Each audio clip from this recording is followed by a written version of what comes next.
Alastair Maling. I'm a Master of Wine and grew up in New Zealand in Hawke's Bay. Went to university at Lincoln College, Lincoln University in Christchurch, and I did a BCommerce degree in finance and rural management. 5 years post Lincoln, I worked in a rural bank lending money to farmers, and I ended up working in Blenheim or Marlborough from a wine region point of view, and then transferred to Hawke's Bay. And having grown up on a diet of beer at university, I gradually grew to have a bit of interest in wine. On the back of that role in rural lending, I was selected to go onto a leader management course, which is on a large sailing boat called the Spirit of New Zealand. And there was, for an under 25 group of 30 of us, and we were on that for a week. It's all about team building, learning to work together. And part of that time, we sat down and we were like asked what would we like to do if we could do anything in the world. And that was my first recollection about wine. Being intrigued a little bit about it, fascinated by how the grapes were grown, how the wine was made, and what that tasted like. And so at that time, one of the lecturers then sort of used this analogy to me. He said, look, imagine here we are on the sailing ship, and we've got a big tall mast up above us, and you've got a crow's nest up there. Now you could climb up the pole and get to the crow's nest and be very happy in the job that you're doing for the rest of your life, or you could take a step back or 2 or 3 steps backwards to get around that crow's nest to then head to the top. And essentially that's what I did. I went back and thought, actually, I'm interested.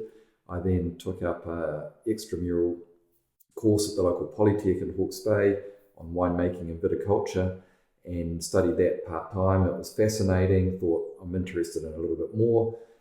Gave up my job in the rural lending and went overseas to do a vintage. I had a contact overseas, and in those days it was a fax, not an email, and that's giving my age away. But faxed overseas and said, look, I'm very interested in doing a vintage overseas, love to get a job in France if I could.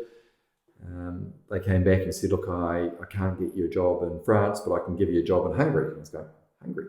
Took a year's leave of absence and went over there, paid my own way, said, look, prepared to do it for free, just want the experience. Came back to New Zealand, went back to Lincoln University and did a postgraduate in viticulture and oenology.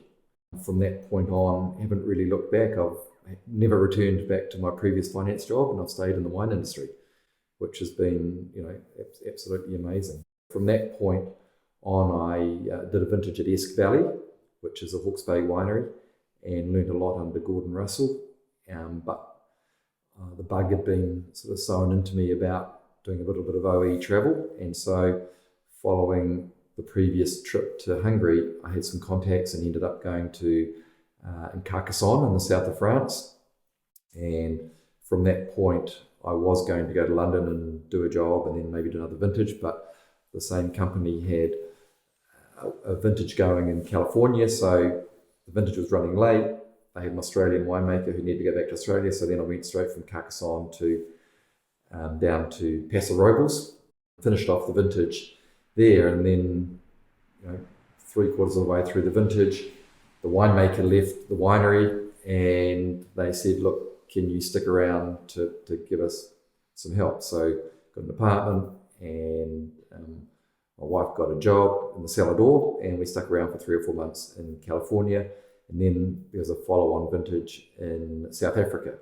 So from going from having 1 vintage in New Zealand to suddenly having 4 vintages, working in different continents, working with different winemakers, different requirements very quickly. So it taught me a lot about winemaking philosophy, where things were going, and what happened, not just in the vineyard, but in the winery as well. After South Africa, came back to the UK, and there's a company there called International Wine Services, who I joined up with as a flying winemaker, working alongside an Australian, another master of wine, Kim Milne, and together we ran the international flying winemaker program for International Wine Services. So in the early years, I would be based at a particular winery in Europe or South Africa, and we're making wine for the UK supermarkets and high street retail chains.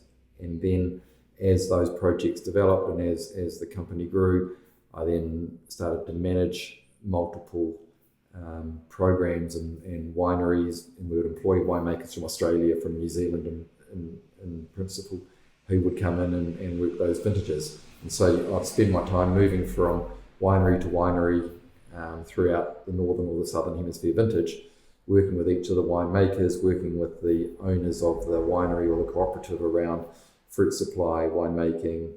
I was working in Italy, Spain, France, Chile, Argentina, South Africa.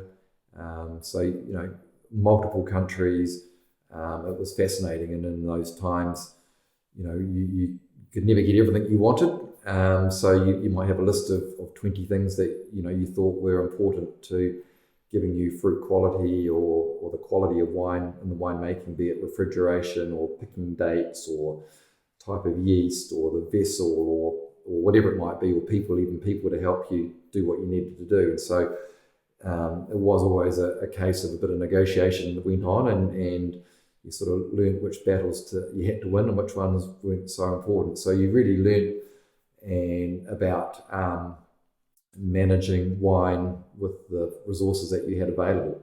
Early 2000s, that's sort of how the winemaking was. And winemaking in New Zealand in particular has evolved a lot now. And so those sort of reliances on the laboratory figures, they're important, but they're not, people have moved on from that now, and they're much more open to thinking about style and looking at fruit in its own right, rather than just purely an analytical number. So I think there's been, I learned that from my time around Europe, and learned that the pH is perhaps less important than actually what does the wine taste like.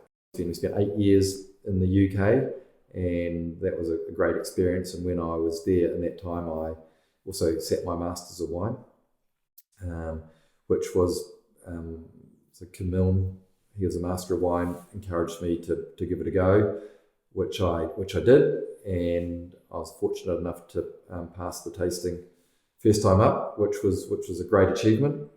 Delighted with that, and I passed my MW in 2000 is when I passed it. So again, that really taught me a lot about the world of wine. It taught me about people's philosophies, and you met a lot of people around the world as a result of being in the Master of Wine program. And to this day, I think it's a wonderful addition to what I've done. Into 2002, we decided that it's time to come home to New Zealand. We'd left New Zealand with a couple of suitcases, and we ended up coming back to New Zealand with a couple of kids and a lot of gear. But it was time. The time was right to come home to New Zealand. London was brilliant without the children. With children, it was a much harder environment. So coming back home was a good move for us, and started working for Villa Maria as their group winemaker. And Villa Maria owns not just the Villa Maria brand, but it owned Esk Valley and Vidal, and then subsequently Thornbury and the Tiawa brands as well. So I was with Villa Maria for 13 years and was their group winemaker, general manager of winemaking and viticulture. It was a great experience because I had really had all my formative years of winemaking were based out of New Zealand. So coming back and working for Villa Maria, which had sourced fruit out of Auckland, out of Gisborne, out of Hawke's Bay, out of Marlborough and Nelson, Whiteberry and Central Otago, really gave me a national view of grape growing. Then in 2015, I was ready for a change and ready for a new challenge, and moved to the Foley Wine Group. And the Foley Wine Group own 5 wineries here in New Zealand, 2 in Martinborough, 2 in Marlborough, and then 1 in Central Otago.